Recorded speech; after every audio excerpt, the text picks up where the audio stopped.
আজকে আমরা 3 নম্বর পার্টটা করব, সেটা হলো দিক কোসাইন এবং দিক অনুপাত, direction cosine and direction ratio, class 12 part 1। আজকে আমরা প্রথম পার্ট শিখব। তো এই চ্যাপ্টারটা ভালো করে করতে হবে, এখান থেকে কিন্তু প্রত্যেক বছর কোশ্চেন থাকেই।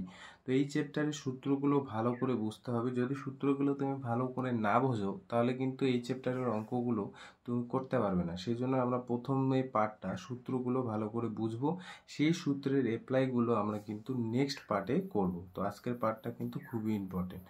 তো প্রথমত আমরা শিখবো যে দিক কোসাইন বলতে আমরা কি বুঝি, ঠিক আছে? তো দেখো আমি এখানে হেডিং দিলাম যে দিক কোসাইন, এটাকে ইংরেজিতে ডিরেকশন কোসাইন বলে। তো জিনিসটা প্রথমে বুঝবো এদিকে, তারপর আমি এই সাইডটা লিখে দিব। হ্যাঁ, তো দেখো আমরা ডিরেকশন কোসাইন কোন একটা সরলরেখার ক্ষেত্রে বের করব, সেটা তিনটে অ্যাক্সিস লাগবে, একটা এক্স ওয়াই জেড। তো এইদিকে হলো ধরে নাও এক্স অ্যাক্সিসটা, এদিকে এক্স আছে, এই দিকটা হলো ওয়াই, আর এই দিকটা হলো জেড। তো তিনটে অ্যাক্সিসের, আর এটা হলো এইখানে হলো মূল বিন্দু। তো এইখানে ধরে নাও একটা সরলরেখা আছে, সেই সরলরেখাটা এই ওপি হলো একটা সরলরেখা, পি বিন্দু স্থানাঙ্ক 2ডিতে হলে এক্স ওয়াই, যেহেতু 3ডিতে আছে এক্স ওয়াই জেড। ঠিক আছে, আমি পয়েন্টটা দিয়ে দিলাম যেহেতু 3ডি। তো কি বলছে যে এই যে সরলরেখা ওপি, যে একটা সরলরেখা নিলাম, সেই ওপি সরলরেখাটা এক্স অক্ষের ধনাত্মক দিক এই সাইডটা হয়, এক্স অক্ষের ধনাত্মক দিক এই সাইডটা হবে।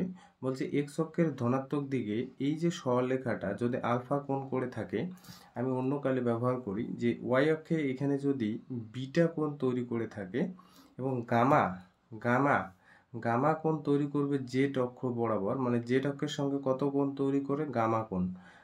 ঠিক আছে, এক্স অক্ষের সঙ্গে আলফা কোণ যদি তৈরি করে ধনাত্মক দিকে, ওয়াই অক্ষের সঙ্গে বিটা কোণ তৈরি করে, এবং জেড অক্ষের সঙ্গে যদি এই যে অ্যাক্সিসটা গামা কোণ তৈরি করে, তাহলে বলছে এর যে কোসাইনের মান, কোসাইনের মান বলতে এক্স অক্ষের সঙ্গে আলফা কোণ তৈরি করার পর এর কসের মানটা, তার মানে কস আলফা, এই যে ওয়াই অক্ষের সঙ্গে বিটা কোণ তৈরি করার পর তার কস বিটার মানটা, এবং জেড অক্ষের সঙ্গে গামা কোণ তৈরি করার পর তার কস গামার মানটাই হলো এই সরলরেখাটার কি বলতো?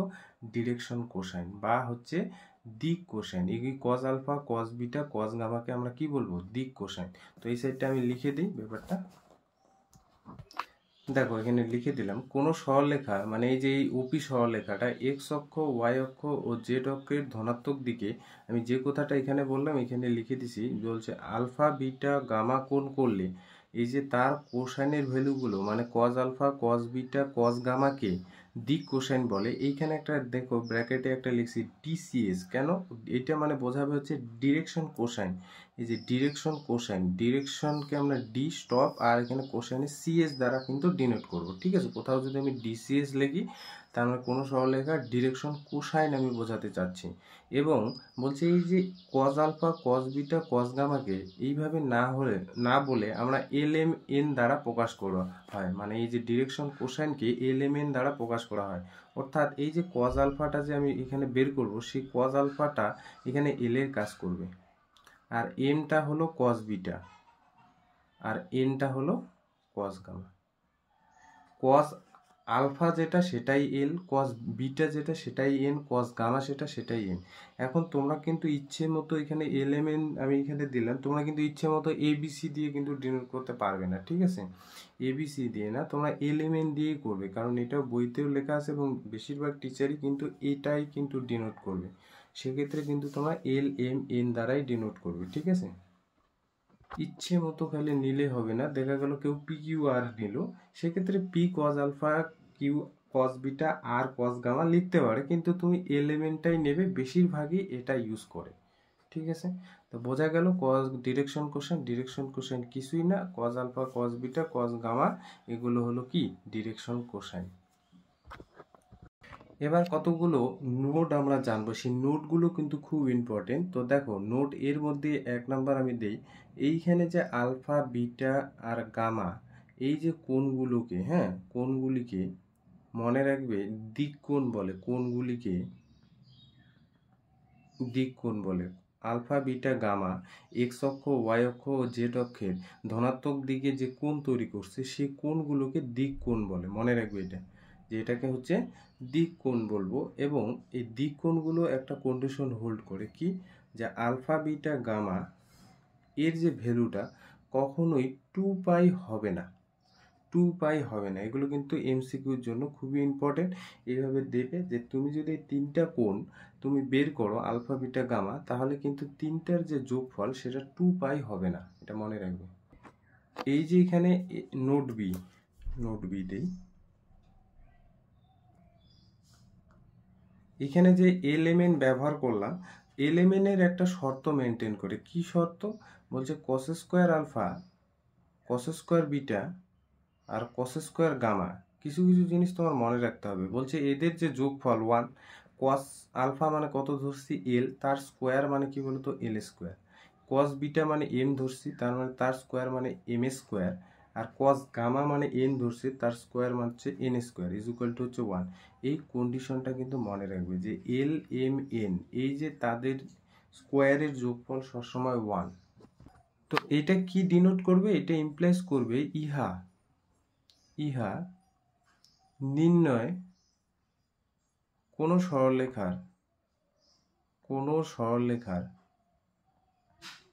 সরলরেখার এদিকে দেখা যাচ্ছে না, হ্যাঁ, কোনো সরলরেখার দিক কোসাইন হওয়ার শর্ত। দিক কোসাইন, এই দিক কোসাইন এখানে লিখি ডিসিএস হওয়ার শর্ত। মানে কোনো সরলরেখার এলএমএন যদি দেওয়া থাকে তাদের যোগফলটা তোমার 1 দেখাতে হবে। তাহলে যদি এই যে বর্গের যোগফল যদি 1 হয় তাহলে সেগুলো হলো কোনো সরলরেখার কি দিক কোসাইন। আমি যখন অঙ্ক আসবে কি ধরনের কিভাবে আসবে সেগুলো আমি বলে দেব। কতবার লিখছি কোনো সরলরেখার দিক কোসাইন হওয়ার শর্ত। এটা জাস্ট এখন মনে রেখো, যখন কোশ্চেন আসবে তখন কিন্তু আমি এই জিনিসগুলো নিয়ে আরও আলোচনা করব। কোনো সরলরেখার মনে রাখবে যে দিক কোসাইন হতে হলে l square m square n square is equal to 1 হতে হবে, অথবা cos square alpha plus cos square beta plus cos square gamma is equal to 1 হতে হবে। এই দুইটা কন্ডিশন কিন্তু মনে রাখবে। নোট সি খুবই ইম্পর্টেন্ট। এক্স অক্ষের, এগুলো কিন্তু কোশ্চেনে আসে এমসিকিউ এর জন্য। এক্স অক্ষের ধনাত্মক দিকে, এক্স অক্ষের ধনাত্মক দিকে দিক কোসাইন, এক্স অক্ষের ধনাত্মক দিকে বলছে দিক কোসাইনগুলো কি হবে।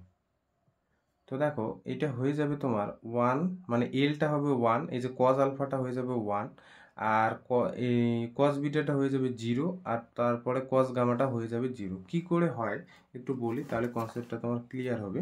তো দেখো আমি এইখানে বোঝাচ্ছি। তো এইখানে আমরা দেখলাম যে কোনো একটা সরলরেখায় এক্স অক্ষের সঙ্গে আলফা, ওয়াই অক্ষের সঙ্গে বিটা এবং জেড অক্ষের সঙ্গে গামা কোণ যদি তৈরি করে, তাহলে cos alpha cos beta cos gamma এগুলোকেই তো ওই সরলরেখাটার দিক কোসাইন বলবো। তাহলে এইখানে যে দিক কোসাইনটা বলছে যে এক্স অক্ষের ধনাত্মক দিক, তার মানে দেখো এক্স অক্ষের উপর, এক্স অক্ষের উপরই, এটা হলো এক্স অক্ষ, ধরে নাও এটা হলো এক্স অক্ষ এইটা, আর এইটা হলো এদিকে জেড অক্ষ। এটা জেড ধরলাম, এটা এক্স ধরলাম, আর এটা হলো ওয়াই ধরলাম, ইচ্ছে খুশি মতো ধরতে পারি। তো এক্স অক্ষের সঙ্গে যখন এই যে সরলরেখাটা এক্স অক্ষের ধনাত্মক দিকে আছে, মানে এক্স অক্ষ বরাবর আছে, তাহলে এক্স অক্ষের সঙ্গে এখানে আলফা কোণটা কত তৈরি করবে? তাহলে আলফাটা এখানে বুঝতে পারছো, আলফাটা হলো 0, কারণ এক্স অক্ষের সঙ্গে এখানে এক্স অক্ষের উপরেই আছে, এই জন্য বলছে এক্স অক্ষের ধনাত্মক দিকে। এক্স অক্ষের উপরে আছে যেহেতু, তাহলে এখানে হবে আলফাটা 0। আর ওয়াই অক্ষের সঙ্গে কি কোণ তৈরি করে? বিটা কোণ। তাহলে বিটাটা এখানে কত হবে বলো তো? বিটাটা হবে এখানে 90। দেখো বিটাটা হবে এখানে 90, কারণ এই যে এক্স অক্ষ ওয়াই অক্ষের ধনাত্মক দিকে বিটাটা, এই কোণটা কত হয়ে যাবে তখন? 90। এবং গামাটা কত হয়ে যাবে বলো তো? গামাটা কিন্তু ওয়াই, এই যে বুঝতে পারছো যে জেড অক্ষটা আমার এই যে পেনটা বরাবর আছে, তো পেনটা কিন্তু আমাদের দেখতে অসুবিধা হচ্ছে এখানে। তো যাই হোক, এই যে এই বরাবর আছে, এই বরাবর, তাহলে সেই এক্স অক্ষের উপর যদি সরলরেখাটা থাকে, জেড অক্ষের সঙ্গে গামা কোণটা কত তৈরি করবে? সেটাও কিন্তু 90 ডিগ্রি তৈরি করবে। তাহলে যে অ্যাক্সিসের বরাবর থাকবে বা দিকে থাকবে, বরাবর থাকবে, সেখানে তোমার সেই কোণটা 0 ডিগ্রি হবে, আর বাকি দুইটা কোণ কি হয়ে যাবে তোমার? 90 ডিগ্রি। সেক্ষেত্রে আলফা কোণটা 0 ডিগ্রি, বিটা কোণটা 90 ডিগ্রি যদি হয়, তার মানে আমি এখানে ব্র্যাকেটে বলে দিই, আলফাটা হলো তোমার 0 ডিগ্রি, বিটাটা হলো তোমার 90 ডিগ্রি এবং গামাটা হবে তোমার 90 ডিগ্রি। সেক্ষেত্রে কজ আলফা মানে এখানে কজ আলফা কত 0, তাহলে কজ 0 ডিগ্রি মানে কত 1, কজ বিটা তার মানে কজ কত হলো তো 90 ডিগ্রি, কজ 90 ভ্যালু কত 0, কস গামা বলতে কত এখানে 90 ডিগ্রি, সেটাও কত 0। সেজন্য আলফাটা 0 ডিগ্রি, বিটাটা 90 ডিগ্রি এবং গামাটা 90 ডিগ্রি হওয়ার দরুন এক্স অক্ষের ধনাত্মক দিকে মানে তার বরাবর দিকে কোথাও লেখা থাকতে পারে বরাবর দিক কোসাইনগুলো কি হবে 100, এটা মনে রাখবা। এবার যদি আমি বলি যে ওয়াই অক্ষের ধনাত্মক দিকের দিক কোসাইনগুলো কি হবে, সেক্ষেত্রে আলফাটা কত হবে বলো তো, আলফাটা হয়ে যাবে তখন কিন্তু 90, যে অক্ষ বরাবর সেই অক্ষ বরাবর 0 ডিগ্রি এবং গামাটা হয়ে যাবে 90 ডিগ্রি। তাহলে এখানে আলফা 90 ডিগ্রি, কস 90 মানে কত 0, বিটাটা 0 ডিগ্রি, সেক্ষেত্রে এটা কত হয়ে যাবে 1 আর এইটা হয়ে যাবে তোমার 0। এবার জেড অক্ষের ধনাত্মক দিকে দিক কোসাইনগুলো কত হবে, তার মানে সেখানে হয়ে যাবে আলফাটা 90 ডিগ্রি, বিটাটাও 90 ডিগ্রি এবং গামাটা কত, একটা বুঝলে সবগুলোই বুঝবে, এইটা যদি বুঝছো তাহলে এগুলো বুঝবে। তাহলে এখানে 0 0 1, বুঝতে পারলে? এক্স অক্ষের ধনাত্মক দিকে কোনো একটা সরলরেখার দিক কোসাইন হয়ে যাবে তোমার 100 0 1 0 এবং 0 0 1। এখানে একটা জিনিস বোঝো, এখানে আমি তোমার 2D তে চিন্তা করো তাহলে ব্যাপারটা ক্লিয়ার হবে। এখানে হলো এক্স অক্ষ, এখানে হলো ওয়াই অক্ষ। তো জেড অক্ষ এই বরাবর আছে, একদম পেনটা আমি দেখো এখান থেকে এইদিকে নিলাম, এই বরাবর আছে, এই বরাবর একদম পেনটা বরাবর, হ্যাঁ এই যে পেনটা এখানে, যদিও কিন্তু বোঝা যাচ্ছে না কারণ ক্যামেরাটার একদম শুয়ে গেছে এখানে। তো এক্স ওয়াই সমতলে যদি এই যে কোনো একটা সরলরেখা থাকে, এক্স ওয়াই সমতলে যদি একটা কোনো সরলরেখা থাকে, এক্স অক্ষের সঙ্গে আলফা কোণ, ওয়াই অক্ষের সঙ্গে বিটা কোণ, তোমরা বলতে পারবে জেড অক্ষের সঙ্গে এই সরলরেখাটার কি সম্পর্ক মেনটেন করবে। জেড অক্ষের সঙ্গে এই সরলরেখাটা মনে রাখবে, জেড অক্ষের সঙ্গে এই সরলরেখাটা যে তৈরি করবে, তার মানে এই সরলরেখাটার উপর এই যে জেড অ্যাক্সিসটা কি বলো তো লম্ব, বুঝতে পারলে? তাহলে দেখো এটা এখানে লিখলাম যে এক্স ওয়াই সমতলে কোনো একটা সরলরেখা জেড অক্ষের সঙ্গে কি, জেড অক্ষের সঙ্গে লম্ব। তাহলে জেড অক্ষের সঙ্গে লম্ব যদি থাকে, আর লম্ব থাকলে জেড অক্ষের সঙ্গে যে কোণ তৈরি করবে সেই কোণটা হলো গামা, তো সেক্ষেত্রে গামাটা কত হবে 90 ডিগ্রি, বুঝতে পারলে? এবার যদি আমি এক্স ওয়াই সমতলে না বলে যদি বলি যে ওয়াই জেড সমতলে, ওয়াই জেড সমতলে কোনো সরলরেখা কোন অক্ষের উপর লম্ব হবে বলো তো? দেখো এখানে একটা জিনিস, এক্স ওয়াই যখন যে অ্যাক্সিসটা নেয় সেই অ্যাক্সিসটার উপর লম্ব, এইভাবে মনে রাখতে পারো। তাহলে ওয়াই জেড সমতলে কোনো সরলরেখা কোথায় এক্স অক্ষের উপর লম্ব হবে, এক্স অক্ষের সাথে লম্ব। তাহলে এক্স অক্ষের সাথে লম্ব হলে এখানে আলফা কোণটা কত হয়ে যাবে 90, আর বিটা আর গামা কোণ কত হবে ওটা বলা মুশকিল, কিন্তু আলফাটা অবশ্যই 90 ডিগ্রি হবে। যেমন এক্স ওয়াই সমতলে জেটের সাথে এই সরলরেখা যেভাবেই থাক, এক্স ওয়াই সমতলে যেখানেই থাক না কেন সেটা কিন্তু 90 ডিগ্রি কোণ তৈরি করবে। এবার আলফাটা এই যে আলফাটা কত তৈরি করবে, বিটাটা তো কত তৈরি করবে, এটা এক্স্যাক্টলি তুমি বলতে পারবে না। যদি ধরে নাও এই সরলরেখাটা 30 ডিগ্রি কোণ তৈরি করে, মানে আলফাটা যদি এখানে 30 হয়ে যায়, এক্স ওয়াই সমতলের ক্ষেত্রে বলছি 30 ডিগ্রি হয়ে যায়, তাহলে বিটাটা কত হবে বলো তো 60। কেন? কারণ টোটাল কোণটা হলো 90 ডিগ্রি, তাহলে এটুক যদি 60 হয় আর এটুক যদি 30 হয় তাহলে সেটা হয়ে যাবে তোমার 90। এবার যদি কোনো কারণে আলফাটা 45 ডিগ্রি হয়, বিটাটা 45, সেক্ষেত্রে নির্ভর করবে এই যে সরলরেখাটা কিভাবে আসে, কিন্তু সেটা জেড অক্ষের সঙ্গে যেভাবেই থাক না কেন এক্স ওয়াই সমতলে ও লম্ব হবেই হবে। তাহলে জেড অক্ষের সঙ্গে এক্স অক্ষের সাথে লম্ব। আর একটা সমতল পড়ে থাকলো সেটা হলো জেড এক্স। জেড এক্স সমতলে কোনো সরলরেখা ওয়াই অক্ষের সাথে কি হবে লম্ব, তার মানে বিটা কোণটা 90 ডিগ্রি। তোমাকে জাস্ট এই কোণগুলো মনে রাখতে হবে যে এক্স ওয়াই সমতলে জেড অক্ষের সাথে যে লম্ব হয় তাহলে কোন কোণটা 90 ডিগ্রি হচ্ছে, কারণ এগুলো কিন্তু এমসিকিউতে লাগবে।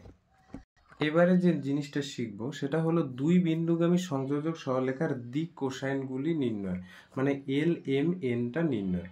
হ্যাঁ, তাহলে দুই বিন্দুগামী সংযোজক সরলরেখা মানে এখানে একটা ধরে নাও বিন্দু আছে এ, যার স্থানাঙ্ক যেহেতু আমরা 3D তে করবো x1 y1 z1, ঠিক আছে, এখানে একটা বিন্দু আছে, আর এখানে একটা বিন্দু আছে ধরে নাও বি, সেই বিন্দু স্থানাঙ্কটা হলো x2 y2 z2। কি বলছে, এই দুইটা বিন্দু সংযোজক করলে একটা কি তৈরি করব, সরলরেখা। কোন সরলরেখার আমরা দিক কোসাইনটা নির্ণয় করব। তো কিভাবে নির্ণয় করব? প্রথমে কোনো বিন্দুর যদি দেওয়া থাকে তার অবস্থান ভেক্টরটাকে বের করব। কোনো বিন্দু যখন দেওয়া থাকবে সেই বিন্দুটার কি করবে, অবস্থান ভেক্টরটা বের করবে। যেহেতু ভেক্টর দিয়ে আমরা ভেক্টরের চ্যাপ্টার, সেই জন্য অবস্থান ভেক্টরটা বের করবে। আমি যদি বলি এই বিন্দুর অবস্থান ভেক্টর ওই ভেক্টর, কারণ মূল বিন্দুর সাপেক্ষে হয়, তাহলে এখানে হবে xi plus y1j plus z1k। আর বি বিন্দুর অবস্থান ভেক্টরটা বের করবে। ওবি ভেক্টর কি হবে, x2i y2j ক্যাপ ট্যাপ বলছি না, z2k। ঠিক আছে, এবার এখান থেকে এবিটা বের করবে। এবি ভেক্টরটা কীভাবে বের করবে, OB vector minus OA vector.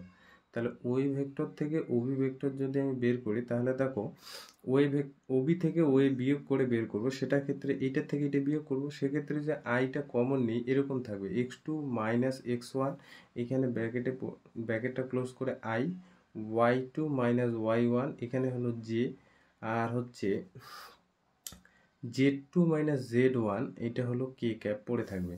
আর এবার তুমি এবি ভেক্টরের মড ভ্যালুটা বের করবে। মড ভ্যালুটা কী হবে বলো তো, রুট ওভার এই যে আই এর সহগের স্কোয়ার, মানে x2 মাইনাস x1 তার square plus y2 minus y1 এর square plus z2 minus z1 তার স্কোয়ার, এটা বের করবে।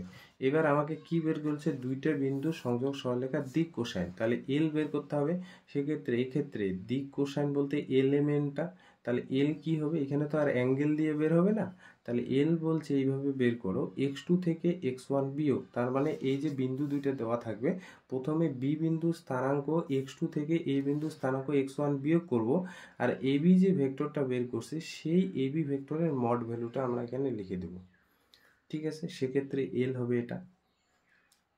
এম কি হবে, এম বলছে y2 থেকে y1 বিয়োগ করো, তার মানে বুঝতে পারছো এখানে x2 যেরকম করলাম y2টাও করব, y2 থেকে y1 বিয়োগ করব এবং মড ভ্যালুটা এখানে বের করব। ঠিক আছে, এন কিভাবে করব, z2 থেকে, বুঝতে পারছো z2 থেকে z1 বিয়োগ করে দিব এবং এবি ভেক্টরের মড। তাহলে এই যে প্রসিডিওরটা, এটা কিন্তু মনে রাখবো। ঠিক আছে, এই যে ব্র্যাকেটের এই জাতীয় জিনিসটা কিন্তু মনে রাখতে হবে। এইবার আমরা দিক কোসাইন সম্বন্ধে জানলাম, এবার জানবো হচ্ছে দিক অনুপাত। দিক অনুপাতটা কিন্তু অনেকেরই বুঝতে অসুবিধা হয়। তো আমি যখন একটা উদাহরণ নেব, সেই উদাহরণটা দিয়ে কিন্তু ব্যাপারটা আরও ক্লিয়ার হবে। দিক অনুপাত মনে রাখবে, এটার ইংরেজিটা হলো ডিরেকশন। ডিরেকশন মানে দিক, এবং অনুপাতকে আমরা কিন্তু রেশিও বলি, সেই জন্য এটা ডিরেকশন রেশিও বলে। হ্যাঁ, দিক অনুপাত বা হচ্ছে ডিরেকশন রেশিও। তো সেই জিনিসটা কি আগে বুঝে নেব, কারণ এখানে যে সংজ্ঞাটা দেওয়া আছে এটা লিখে দিই, তারপরে সেইটা আমি বলছি। কি বলছে দেখো, যে কোনো সরলরেখার দিক অনুপাত হলো দিক অনুপাত, বলছে ওই সরলরেখার দিক কোসাইনের সমানুপাতিক যে সংখ্যা। অর্থাৎ কোনো সরলরেখার দিক কোসাইনগুলো এলএমএন এবং L by A is equal to M by B is equal to N by C হয়, তাহলে বলছে এল এর নিচে যে এ বি সি এইভাবে তৈরি হলো, এল এর নিচে এম এর নিচে বি এবং এন এর নিচে সি, তাহলে এটা বলছে সরলরেখার কি বলতো, দিক অনুপাত। ব্যাপারটা বুঝতে অসুবিধা হলো অনেকে, তো প্রথম থেকে ধীরে ধীরে আসি। কোনো সরলরেখার দিক অনুপাত ওই সরলরেখার দিক কোসাইনের সমানুপাতিক। তাহলে আমি এখানে একটা বক্সে জিনিস বোঝাই, সেটা তোমাদের এখানে লিখতে হবে না, জাস্ট বোঝো। বলছে দিক, কোনো সরলরেখার দিক কোসাইন কি কি হয়, এল, এম, আর বলছে এন। বলছে এল এম এন যদি এমন একটা সংখ্যা পাই, সেই সংখ্যাটা যদি এ হয়, তাহলে এর সাথে ধরে নাও সমানুপাতিক, আর এমটা বলছে বি এর সাথে বলছে সমানুপাতিক, এবং এনটা বলছে সি এর সাথে সমানুপাতিক। আর আমরা জানি সমানুপাতিক চিহ্ন যদি উঠে যায়, তাহলে সেখানে একটা কনস্ট্যান্ট বসে, সেই কনস্ট্যান্ট আমি কে নিলাম নন জিরো, তাহলে কে এ হলো। এখানেও আমি কনস্ট্যান্টটা এম এর এখানে কে নিলাম, আর এটা হচ্ছে আমি কে নিলাম, n is equal to k c. তাহলে দেখো তো এখানে কে ইজ ইকুয়াল টু কী পাবো, l by A is equal to হচ্ছে কে। এইখানে কি পাবো, m by B is equal to হচ্ছে কে। আর এইখানে কি পাবো, n by c is equal to হচ্ছে কে। তাহলে এই তিনটাকে যদি কম্বাইন করি, তাহলে কি পাবো, l by A is equal to M by B is equal to হচ্ছে এন বাই সি। তাহলে বলছে এ বি সিকে আমরা এই যে এ বি সি এগুলো ডিনোট করবে হচ্ছে ডিআরএস। ডিআরএস কেন? ডিআরএস কেন? ডি ফর হচ্ছে ডিরেকশন কোসাইন, আরএস মানে এখানে রেশিওটাকে বোঝাবে, যেমন ডিসিএস মানে ডিরেকশন কোসাইন আর ডিআরএস মানে ডিরেকশন রেশিও বোঝাবে। তো এই জিনিসটাই বলছি যে এল এম এন প্রথমত তোমার ডিরেকশন কোসাইন হতে হবে। সেই ডিরেকশন কোসাইন কোনো একটা সংখ্যার সাথে যদি সমানুপাতিক হয়, এই যে বলছে না কোনো সরলরেখার, এখানে দেখা যাচ্ছে না, এই কোনো সরলরেখার দিক কোসাইনের সমানুপাতিক যে সংখ্যা, অর্থাৎ কোনো সরলরেখার দিক কোসাইন এলএমএন হয় এবং যদি সমানুপাতিক চিহ্নে কনস্ট্যান্টটা তুলে দিয়ে এই সম্পর্কে নিয়ে আসতে পারি, তাহলে বলছে যে এবিসিকে কোনো সরলরেখার দিক অনুপাত বলবো এবং দিক অনুপাতকে আমরা এখানে কিন্তু ডিআরএস দিয়ে আমরা ডিনোট করব। ঠিক আছে, তো একটা উদাহরণ করে তাহলে ব্যাপারটা ক্লিয়ার হবে।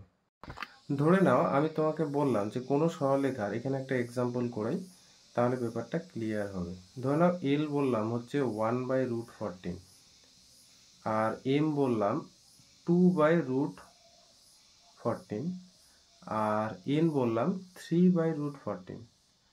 তাহলে এল মানে আমরা কি জানি কোনো সরলরেখার দিক কোসাইন, তাহলে দিক কোসাইন হতে হলে দেখো কি হতে হয়, তাহলে এই সম্পর্ক মেনটেন করতে লাগে l square plus m square plus n. L m n যে নিলাম, আমি যে তোমাকে বললাম যে এল এম এন এখানে যে সংখ্যাগুলো নিলাম সেটা হলো কোনো সরলরেখার দিক কোসাইন। কি করে বুঝবো সেগুলো কোনো সরলরেখার দিক কোসাইন? তাহলে একটা কন্ডিশন হোল্ড করতে হবে। কি কন্ডিশন? L square plus m square plus n square is equal to 1 হতে হবে। দেখো তো হয় কিনা। এল যদি 1/√14 হয় তাহলে তার স্কোয়ার মানে 1/14 প্লাস এটা দেখো 2/√14, তার মানে কত 4/14 ইজ ইকুয়াল টু এটা কত 9/14 হবে। তাহলে এখানে যদি লসাগু নেই তাহলে হচ্ছে 14, এখানে লসাগু আর উপরে দেখো 1 4 আর হচ্ছে 9, তাহলে 14/14 কত হবে 1। তার মানে আমি এল এম এন জানিছি সঠিক। ঠিক আছে, এল এম এন জানিলাম সঠিক। এবার এই লাইনটা থেকে এইভাবে লিখতে পারি L/1 ইজ ইকুয়াল টু হলো 1/√14 আর এইখান থেকে দেখো তো m/2 ইজ ইকুয়াল টু হচ্ছে কি 1/√14। এইখান থেকে আমি কি লিখতে পারি যে n/3 ইজ ইকুয়াল টু হচ্ছে 1/√14। তাহলে এই তিনটাকে কম্বাইন করে এগুলো দেখো তো যে কনস্ট্যান্ট কে এর মতো না অনেকটা, এই যে কনস্ট্যান্ট কে এর মতো। তাহলে এই তিনটাকে কম্বাইন করে মানে একসাথে করে আমি মার্চ করে দিয়ে এরকম করে লিখতে পারি L/1 is equal two m/2 is equal to হচ্ছে n/3। তাহলে এইখানে দেখো এল এর নিচে যেটা পড়ে আছে সেটা কত, সবগুলোর ভ্যালু তো সেম। এল এর নিচে যেটা পড়ে আছে সেটা হলো এ, এল এর নিচে যেটা পড়ে আছে, এম এর নিচে যেটা পড়ে আছে সেটা বি, এন এর নিচে যেটা পড়ে আছে সেটা হলো সি। তাহলে এখানে এ হলো 1 আর বি হলো তোমার 2 এবং সি হলো তোমার 3। তাহলে কোনো সরলরেখার দিক কোসাইন এগুলো যদি হয় তাহলে এগুলো হলো দিক কোসাইন, ডিসিএস লিখি। তাহলে সেই সরলরেখার ডিরেকশন কোসাইনটা কত? ডিরেকশন কোসাইনটা হলো 1 2 3।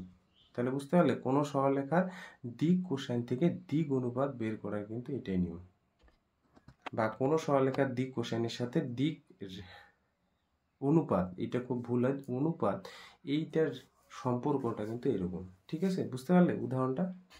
একটু আগে আমরা শিখলাম যে এল এম এন যদি দেওয়া থাকে কোনো সরলরেখা মানে দিক কোসাইন, সেখান থেকে কিন্তু এবিসিটা সহজেই বের করা সম্ভব।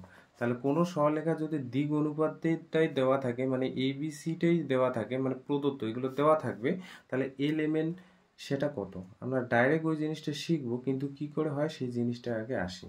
তো আমরা জানি কোনো সরলরেখার দিক অনুপাত আর দিক কোসাইনের মধ্যে একটা সম্পর্ক জানি। কোনো সরলরেখার দিক অনুপাত যদি এবিসি হয় তাহলে আমরা জানি দিক কোসাইন আর দিক অনুপাতের মধ্যে একটা সম্পর্ক মেনটেন করে। কি সম্পর্ক? যে L/A ইজ ইকুয়াল টু হচ্ছে M/B ইজ ইকুয়াল টু হচ্ছে N/C, এই সম্পর্ক মেনটেন করে। আর সেটা একটা কনস্ট্যান্ট ভ্যালু দেয়, সেটা এক ক্ষেত্রে আসলো কত, এক্ষেত্রে আসলো হচ্ছে 1/√14, সেটা ধরে নাও কনস্ট্যান্ট। সেই কনস্ট্যান্টটা এখানে হলো কে হলো নন জিরো একটা ধ্রুবক থাকতে লাগবে। হ্যাঁ, ধ্রুবক।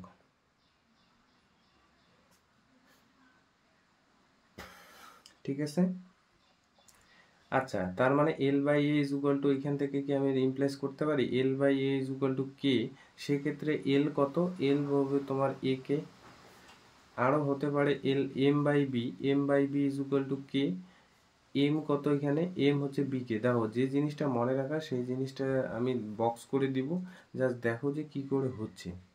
N by c is equal to হচ্ছে কে, তো এন কত, এন হলো সি কে। কিছু কিছু জিনিস তোমাকে একটু ডিটেলসে না বললে তুমি বুঝতে পারবে না। তো এলিমেন্ট বের করব, এলিমেন্টটা কি, কোনো সরলরেখার দিক কোসাইন। তো দিক কোসাইন হতে হলে কি হতে হয়, তাহলে আমরা জানি দিক কোসাইন হতে হলে তোমাকে এই কন্ডিশন মেনটেন করতে হবে, l square plus m square plus n square is equal to 1 হতে হবে। তাহলে 1 যদি হয়, এল কত, এল বলতে এ কে, বি কে, আর এটা হলো সি কে। তো এই ক্ষেত্রে আমি লিখতে পারি a square k square plus b square k square plus c square k square is equal to হচ্ছে 1। তো এখান থেকে কি কমন যায়, এখান থেকে কমন যায় হলো কে স্কোয়ার, তাহলে এখানে পড়ে থাকবে a square plus b square plus c square is equal to হচ্ছে 1। তো এখানে কে স্কোয়ারের ভ্যালুটা কত পাবে, 1 by a square plus b square plus c square.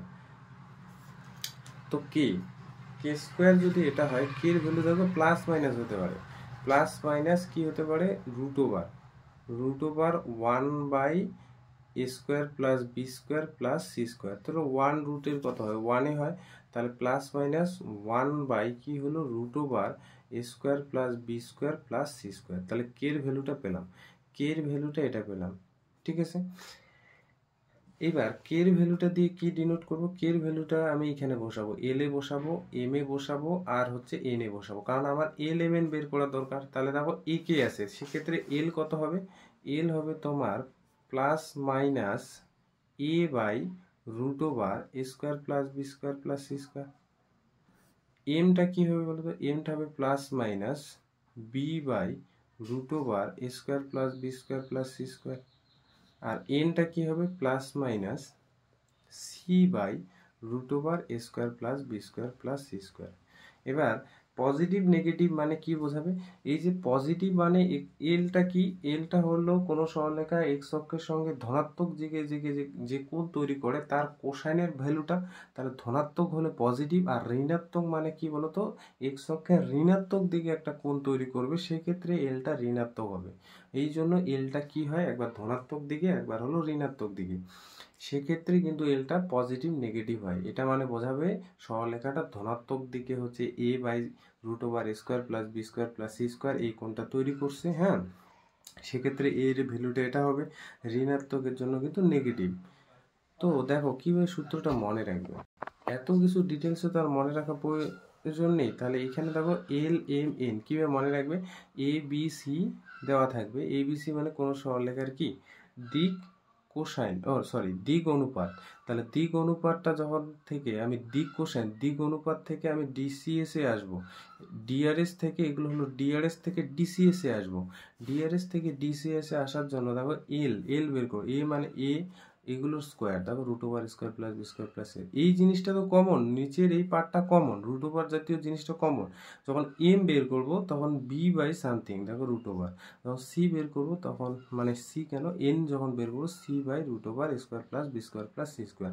মনে রাখবে এল এর ভ্যালু, এম এর ভ্যালু আর এন এর ভ্যালু নেগেটিভ মানে বোঝাচ্ছে নেগেটিভ দিকে, ঠিক আছে। নেগেটিভ মানে বোঝাচ্ছে নেগেটিভ দিকে যে কোনটা তৈরি করছে তার কোসাইনের মানটা, বোঝাতে পারছি। জাস্ট এই বক্সের এই জাতীয় জিনিসটা মনে রাখবে যে ডিআরএস যদি এবিসি দেওয়া থাকে তাহলে টিসিএস এলিমেন্ট এগুলো হবে।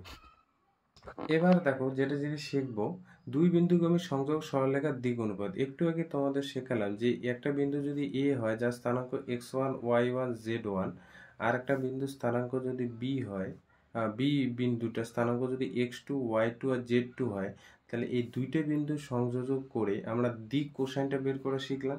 তো দেখো ওই কনসেপ্টটা এখানে কাজে লাগাবো, সেইখানে কিন্তু আমরা ভেক্টর দিয়ে করবো না, ভেক্টর দিয়ে এখানে করবো না, ঠিক আছে। দিক অনুপাত যখন বের করবো তখন ভেক্টর দিয়ে করবো না, বলছে এটাকে তুমি সরাসরি এভাবে বের করতে পারো। দিক এখানে লিখে দিই, দিক অনুপাতগুলি হবে, দিক অনুপাতকে আমরা কি দ্বারা ডিনোট করছি, দিক অনুপাতগুলি হবে, দিক অনুপাতগুলো কি দ্বারা ডিনোট করছে আমরা এবিসি। তাহলে এ বলছে বের করো হচ্ছে x2 মাইনাস x1, বি বের করো y2 মাইনাস y1, এবং সি বলছে z2 মাইনাস z1। এই ফর্মে তুমি বের করো। এবার এবিসি যদি তুমি বের করতে পারো, এই যে আগের কনসেপ্টটা ভেক্টরের ওই কনসেপ্টটা যদি বাদ দাও এবং সেক্ষেত্রে তুমি দিক অনুপাত যদি বের করো, দিক অনুপাত না, দিক কোসাইন, আমার এই গন্ডগোল হচ্ছে মাঝে মাঝে বলতে, কোথাও দিক অনুপাতকে দিক কোসাইন বলছি। দিক কোসাইনগুলি এখানে কি হবে বলো তো, এবিসি তো তুমি জেনে গেছো, তাহলে ভেক্টর ওই আগের ফর্মটা, মানে আমি বলতে যাচ্ছি কই গেল, এই যে ভেক্টর ফর্মে এইভাবে তুমি এলিমেন্টটা যদি বের না করো তাও হবে। কিভাবে বের করবে, একটু আগে আমরা জানলাম যে কোনো সরলরেখার যদি দিক কোসাইন, দিক ডিরেকশন রেশিও বলি, তো ডিরেকশন রেশিও যদি আমরা জেনে থাকি তাহলে এলটা কিভাবে বের করব, plus minus a by root over a square plus b square plus c square. Vector ফর্মে ওইটা ভুলে যাও, এইভাবে বের করব। ওইটাও দেখায় রাখলাম, কিন্তু আমরা বেশিরভাগ কিন্তু এইভাবে করব, ঠিক আছে। A square plus b square plus c square, আর এনটা হবে তোমার plus minus c by root over a square plus b square plus c square. বোঝা গেল? তাহলে ডিরেকশন কোসাইন থেকে আর ডিরেকশন রেশিও থেকে ডিরেকশন কোসাইন আমরা এইভাবে বের করব। বোঝাতে পারছে? আগে ওই ভেক্টর ফর্মে বের করব না, এবি ভেক্টরটা বের করব না, মড এবি ওইভাবে করলেও হবে, ডিরেকশন কোসাইন বের করো, এইভাবে করলেও হবে। তুমি যে মনে করো যে দিক অনুপাত বের করে দিক কোসাইন বের করবো তবু হবে, তুমি যে মনে করো যে ভেক্টর পদ্ধতিতে করব তবু হবে, যেটা দিয়ে করবে রেজাল্ট একই আসবে। দেখো, আর একটা জিনিস শিখতে হবে যে দুটি সরলরেখা বা ভেক্টরের অন্তর্ভুক্ত কোণ নির্ণয়, দুটি সরলরেখার মধ্যে তোমার অন্তর্ভুক্ত কোণ নির্ণয় যদি করতে বলে কি কি জিনিস প্রদত্ত থাকবে সেই জিনিসটাকে বলে দিই। তোমার এখানে এই যে এবি আর সিডি দুইটা সরলরেখা দেখতে পাচ্ছ, এবি সরলরেখা আর সিডি যে সরলরেখা, এদের মধ্যবর্তী কোণটা ধরে নিলাম থিটা। আর থিটা যদি হয়, থিটাটা মনে রাখবে এখানে সূক্ষ্মকোণ, এক্ষেত্রে কিন্তু সূক্ষ্মকোণের কথা বলছি। যদি সূক্ষ্মকোণ না হয় তাহলে কি করব, সূক্ষ্মকোণের ক্ষেত্রে, হ্যাঁ, তাহলে বলছে দিক কোসাইনগুলো L1 M1 N1, মানে এবি সরলরেখাটা সরলরেখা, তো তাহলে এখানে L1 M1 আর হচ্ছে N1 যদি এগুলো ডিসিএস হয়, এই যে এবি সরলরেখাটা আর সিডি যে সরলরেখাটা L2 M2 N2 হয়, এগুলো বলছে সিডি সরলরেখার ডিসিএস। তাহলে এদের মধ্যবর্তী কোণটা যদি থিটা আর থিটাটা সূক্ষ্মকোণ হয়, তাহলে বলছে কস থিটাটা, এই থিটার ভ্যালুটা এই ফর্মে বের করবো, cos theta root over L1 L2, root over কেন বলে মড দিব N1 N2 plus M1 N2 plus হচ্ছে N1 N2 মড। আর যদি ধরে নাও থিটাটা সূক্ষ্মকোণ আমি না হয় তাহলে মডটা দিব না। তাহলে কি করে বুঝবো, সেক্ষেত্রে অঙ্কগুলো যখন আসবে আমি বলে দেবো, ঠিক আছে। মডটা দিয়ে মনে রেখো।